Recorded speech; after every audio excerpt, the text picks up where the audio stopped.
And now we convene the first meeting of our new stand club. Oh, come on. You'll come run for president again next time. Dear Tim and Moby, who was John Adams and why he is so important? From Kelsey. Well, John Quincy Adams was America's second president and one of the most influential founding fathers.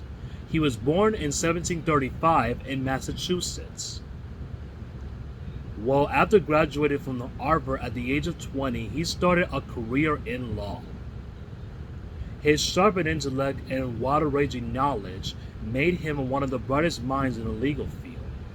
And in 1764, he married Abigail Smith, and they went on to have 5 children and a future President John Quincy Adams including.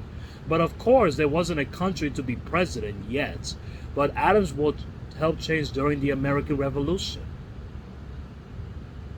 No, he wasn't a military hero like George Washington or his popular leader like his cousin Samuel Adams.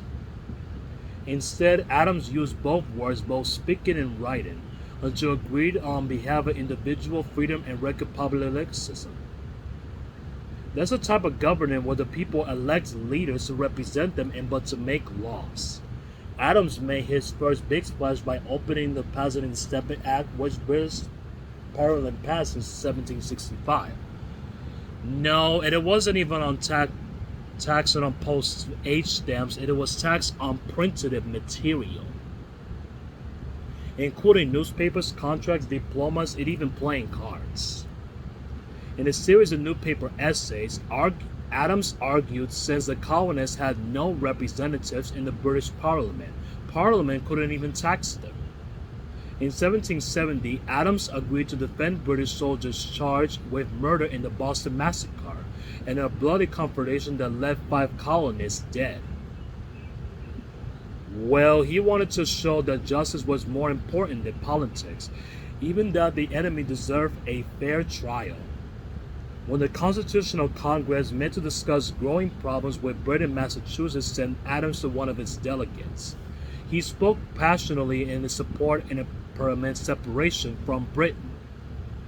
After Thomas Jefferson wrote the Declaration of Independence, Adams played a role in convincing the other delegates which to approve it, which they did on July 4, 1776. During the Revolution, Adams served as a diplomat in Europe, and he eventually helped negotiate a peace treaty with the British. And after the war, he became America's first ambassador to Great Britain. When Adams returned to the United States, he found himself swept up in the politics of his new home country. In the first presidential election in 1789, George Washington ran unopposed and Adams received the votes for vice president.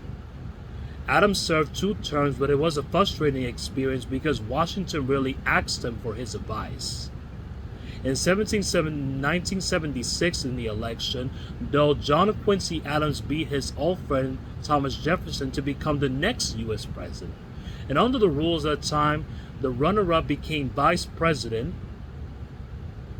Well, George Washington was a tough act to follow, and John Quincy Adams's presidency had its share of challenges. The 2 political parties began to emerge of the Federalists, who supported a creative strong environment, and the Democratic Republicans, which wanted to more give people to power to the people, individual states. Adams was a Federalist, but he didn't even get along with the party's most legal leader, Alexander Hamilton, even though he still had to deal with the Democratic Republicans. They were led by his own vice president, Thomas Jefferson, who is now his biggest political rival. It didn't even help that John Quincy Adams had a stubborn and argumentative personality, which made it hard for him but to compromise. In the meanwhile, the French started seizing American merchant ships at sea. This led to an undeclared naval war known as the Creusy War. With tensions rising, all-out war with France seemed inevitable. Back home, the Federalists tried to silence an opposition by pushing John Quincy Adams to sign the Alien Sedition Acts in 1798. These four laws made it illegal to publish any criticism of the government. They also made life difficult for immigrants who mostly supported the Democratic Republicans. Well, John Quincy Adams believed that the laws were a necessary evil with a country on the brink of war. And the crisis entered in 1799 when John Quincy Adams negotiated a peace treaty with France. But that pro-Turwar Federalists like Alexander Hamilton against him. And with the support of Hamilton and his followers, John Quincy Adams lost the election of 1800 to Thomas Jefferson. Tired to his stress of politics and political life, Adams returned to his Massachusetts farm and to enjoy some peace and silence with his beautiful wife Abigail. In his retirement, he wrote many letters to one of his old friends, including Jefferson. The two men pastored the relationship after Jefferson's term ended, after seeing his son become the sixth president of the United States before his death at home on July 4, 1826. And it was 50 years to the Declaration to the day after the Declaration of Independence was adopted. Yeah, he may have been the second president, but as a leading voice of the American Revolution, John Quincy Adams was second to none. Not so fast, you're not even president yet.